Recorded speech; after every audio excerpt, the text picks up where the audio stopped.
Hello and welcome back to the final episode of this series on SYNLAB podcast. We've been discussing the topic active balls, maintaining prostate health. So far, so good. It has been a very riveting series. We've discussed a lot of things. We've learned a lot about prostate health. We've learned about how more important the prostate gland is to the male health reproductive system. We've learned about how it grows. We've learned about at what age you should start bothering about your prostate health. We've heard about the different kind of health issues that can affect the prostate. You know, when you should think about screening, the life changes that you should make to improve your prostate health. It's been a lot of education. And that's why I'd encourage you to follow this series, go back and watch the previous episodes, like, comment, share, and subscribe on YouTube and Spotify to keep learning more about your health. Now, in continuing this, my name is still Pasty Mokungah, and I'm still your host. With me here is Dr. Habeebu Muhammad. Thank you very much, sir, for being here with us this whole time. Thank you. Now we're going to be discussing the treatment and management of prostate health issues. I'd like to ask what the common treatments for benign prostatic hyperplasia and prostatitis, BPH, as you have called it. Yes. I'm not used to the words. BPH is an enlargement of the prostate. So most of the time, what we do for BPH is to give drugs, medication that can cause reduction in the size of the prostate, and also we give some drugs that can cause relaxation of the muscles of the bladder, or that's the opening of the bladder, so that if the prostate is shrinking or the bladder outlet relax, urine can pass through. Okay, but if you are giving like drugs that will relax the muscles there, what if the person like has incontinence and starts urinating on themselves? No, the relaxation, the level is not up to that. Okay. It's not up to that. I think because that was the first thing that came into my mind. It's not up to that. So that's just generally the rule of thumb for treating that. Yes. But if the BPH is so much that is causing retention, then we have to go in to operate it. They'll put what we call prostatectomy. They'll go and remove the prostate. If they remove your prostate, yes, what happens to your reproductive life? That one, where you have to trade one for the other. So you have to trade the prostate for, well-being. I think you people should start running to the hospital. Just start running to the hospital because, hey, it's more serious than we thought. I didn't even think that surgery could be involved in BPH. Yes. Okay. So how can men manage chronic prostate conditions through lifestyle changes and medical treatments? Okay. First, we have to diagnose what exactly is the chronic prostate condition. It could either be chronic prostatitis, which you can cure with antibiotics, and it could be BPH, which will require use of medication or surgery, depending on the level of the BPH and how much problem is causing. Then for cancer, we have various grades of cancer. What I mean by that, we have various aggressiveness. We can be divided roughly into low-grade cancer. That's the one that is more docile or that is not aggressive. That's the one that you said like 80% of men have. Exactly. Then we can have moderately aggressive cancer. Then we can have very high-grade cancer. So if we have a low-grade cancer, for example, in an elderly man, maybe a man of 75, there is what we call watchful waiting, which means you monitor the person. Just monitor to see if it will create problem, because most of the time the low grade may not really give symptoms. So there is no point going to treat it for an elderly man who is already very old and may not have symptoms before he passes on. In his life expectancy, they might not have any issue. So you just monitor in So it's more of a case he has. situation of don't go and wake a Exactly. sleeping dog. Exactly. In case he has that, then you intervene. Then for moderately differentiated, usually we intervene because that moderately and high grade they can. And that's like an already early stage. Exactly. Catch it Exactly. So now, what are the ways we can treat prostate cancer? We can divide it into 5, subdivision. The first one is hormonal therapy. Like I said earlier, testosterone is the chief culprit that, triggers this cancer. So we can get rid of testosterone. And there are 2 ways you can get rid of testosterone. One, either by removing what is producing it, that's the testis, which we call castration.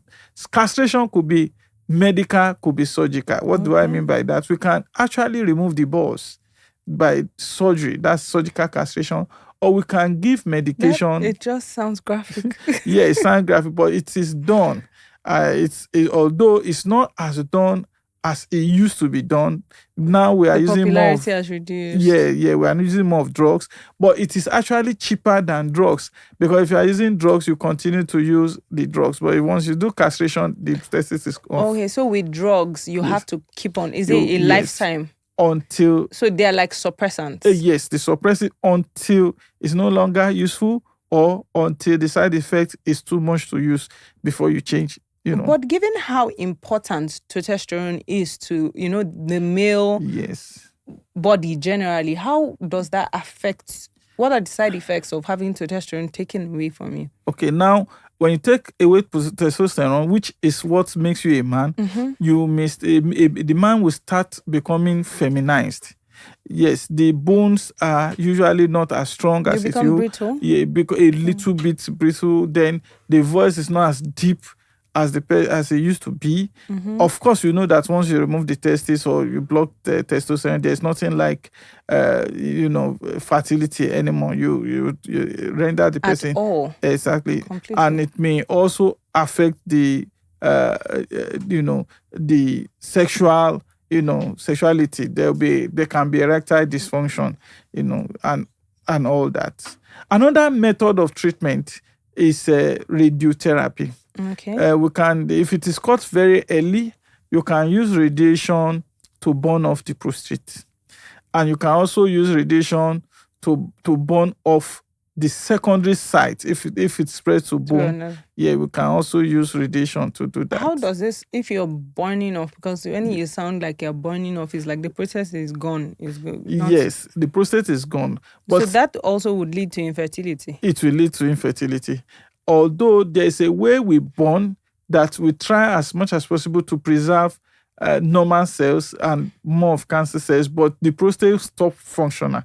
Once you irradiate the prostate, there's no more semen produced. So it's kind of sounding to me, and I have to say this, like any which way you're going to become infertile. If you let the cancer stay, if you go and treat the cancer, both ways you're going to become infertile. Yes, both ways you are going to be So what's infertile. the advantage of getting treatment? Yeah, the advantage is that you get infertile, but you'll still be alive. There'll be no pain, there'll be no, as opposed to you leave it, the person is infertile and the person dies. Well, where there's life, there's hope. What can we say? Yes. Okay, so what are the most recent advancements in cancer treatments for prostate cancer? We also still have chemotherapy. And with chemotherapy, we have newer chemotherapy. Then we have other therapies that are more advanced, we have some drugs that are higher than the usual drugs that we use. Then in the developed world, they also have radioisotopes. That's ionizing radiation that you can give the person, that it will go to the prostate and burns off the prostate. These are more technical. There are newer ways of treating the prostate. And there are higher drugs. There are drugs you give when the main drugs are resistant, which are very expensive. But they are also very potent. Okay. So just as we round up this episode and this series generally, I would like to ask, how can men cope with the physical and emotional challenges that come with prostate health issues?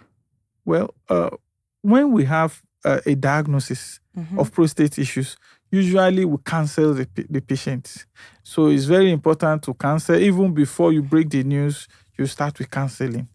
So if you counsel the patient and you let them know that there is solution and you give them the various solution, it pardons the diagnosis. It helps to assimilate the diagnosis. How do you help somebody who is facing the possibility of infertility? That's a very hard blow for a male. It is. But fortunately, most of the males that have it are people that have already have children. They already have children. So the problem is not whether they have children. But I feel like a lot of men still just want to know that they are virile. Yes, but more importantly for men is erectile dysfunction. Not the fertility. Yeah, fertility is important, but at that age, when you are 65, 70, you are more in tune with erectile dysfunction. At that age, isn't erectile dysfunction more or less still going to happen? No, not everybody at that age has erectile. Well, the degree, even if they have, the degree is not like when there's prostate issue. Yeah, prostate issue really, the prostate issue, the treatment, all of them, they affect the erectile function. So the man usually is not interested in marrying a new wife, or so the wife, usually they have children. So what is important for him is the normal act, not the fertility. And counseling does help with counseling help. And there are other ways of for people who really wants to continue sexual activity, we let them see the urologist. At times there are manipulations that you can do, there are drugs you can use, there are implants you can use before the act. So yes. Medicine has gone very far. Thankfully, we have so many solutions for so many things. I don't even know if this one is a very necessary thing, but it is very necessary for many people.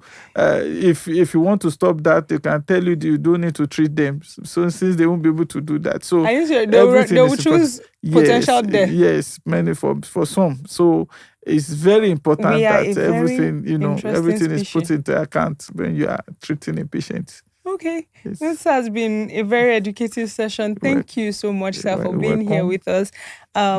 Myself, and I am sure everybody in our audience has learned so much about prostate health and has been encouraged to take their prostate health more seriously.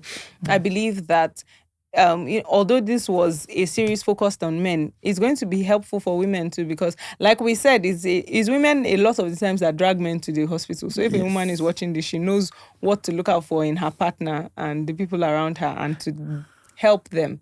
Without women, there is no need for prostate. Actually, in fact, based on our discussion, yes. So this is very, very important. Thank you, sir. You've shed so much light. Our tradition here on SYNLAB podcast is to have our guests sign out. Thank you. I already have one signature. Oh, this is an honor to have you a second time. Maybe we would even have you again and again in the future with plenty signatures to go. Thank you very much, sir, for honoring us with your presence. I hope and I know that this has been enlightening for every single person viewing this. And with that, I encourage you to like, to comment, to share this, and to subscribe to the SYNLAB podcast on YouTube and on Spotify. Also, I encourage you to walk into any of our branches nationwide and get tested.